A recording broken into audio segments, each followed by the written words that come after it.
Hi, everyone, and welcome back to Coach's Corner. As promised, we're going to talk a little wrestling now with Chris Walker, our head wrestling coach. The wrestling season will officially get underway next week or a week from when we record our program. But, Chris, let me ask you, when you look at your team, and a lot of teams go through or used to go through a lot of preseason tournaments. They were very popular. I know when you were probably in high school, I know that when Charlie and Pat were our coach, guys were always going to Oklahoma Opens and any type of a preseason tournament they could find.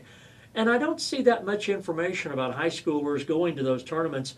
Do you have a philosophy or a feeling about your kids participating in those type of events? Yeah, definitely. When I originally got here, Coach Stiley was the head coach, and everybody was pushing to go to all those those preseason tournaments, and with me and him talking and just watching his philosophy, I've just kind of developed my own. But it's a long wrestling season, and we're going to get between 30 and 40 matches just on our own schedule. And so we don't want to force the boys to go to 5 or 6 tournaments before the season even gets started. With the types of kids that we have these days, it's hard to extend that season another month.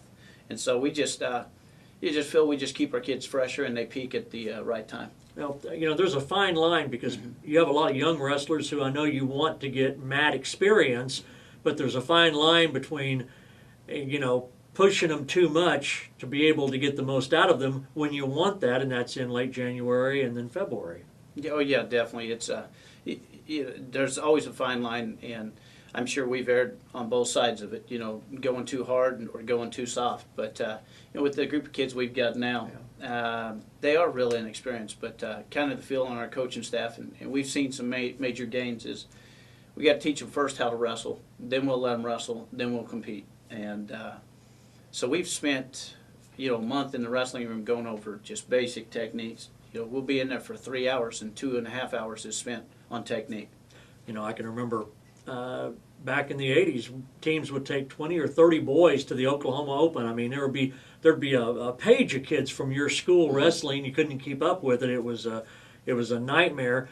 But I think more schools are kind of adapting to what you're saying. Is that, hey, this stuff is long enough. You have a tournament here in a couple of weeks in Kansas City where every boy will wrestle 6 to 8 matches right there. So I think probably you're getting some tournaments. The old days, you could go to a tournament and a kid wrestle twice and be out. You don't see very many of those anymore, so you're getting more in-season matches, aren't you? Yeah, just like what you said, the in-season matches have significantly increased.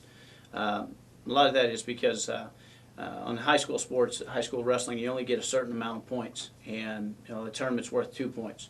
Well, they've switched it around so that we do a lot of pool wrestling. You're round robin wrestling instead of just a straight 8-man or 12-man bracket where you're 2 and done. Right. Yeah. So you can wrestle 4 matches the first day, then that seats you into a 8 or 12-man bracket. Then you wrestle that out. So you've at least got your first round of pool wrestling. So we've had to take that into account, and they're going more and more into that every year. So we definitely are trying to pull back the amount of out-of-season wrestling. It doesn't do you any good to take a young man to a tournament where he wrestles twice and then sits. That does you very little good. Even if they're losing, they're at least getting competition. You probably don't go to an event unless you can get them 4 or 5 matches, do you? Without a doubt. It's we definitely want our kids wrestling as many matches as we can. So, I don't want anybody to think that because we don't go to preseason that's not something we believe in. It's just with this type of kids that we've got, we need to do it in season. But you're right. Kansas City tournament, dollar for dollar, it's the best tournament we can go to.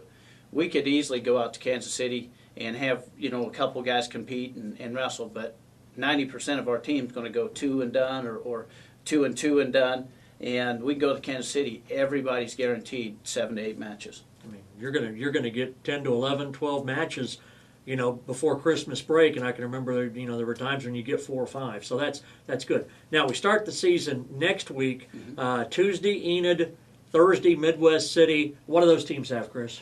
Enid, they've got a new coach, and nothing against the old coach, but this guy's young and he's real energetic, and we've seen a lot of improvement over the year. But I think we'll fare pretty well against Enid and Midwest City. Midwest City, again, they've got a Ponca City boy up there coaching, and he's done a real good job there. So I think we'll expect about the same from what we've seen from the last two teams last couple of years, and then we'll go into the Ferry tournament, which is extremely tough. The Bombers, they hit rock bottom last year, and that's not, people think what they want, but that's not good for high school wrestling.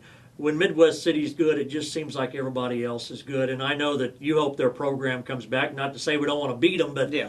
That's a program that has so much rich tradition.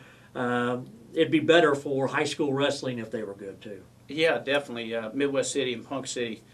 That's kind of like the OU-OSU rivalry. It's a great rivalry. Yeah. Or I watched the deal on Auburn and Alabama rivalry, and that's kind of Midwest City Ponca in wrestling. So definitely hope for promotion of the sport at the state level.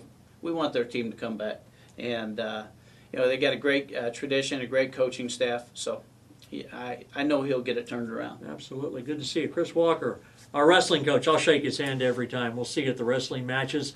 For Coach Walker, Phil Turney on Coach's Corner.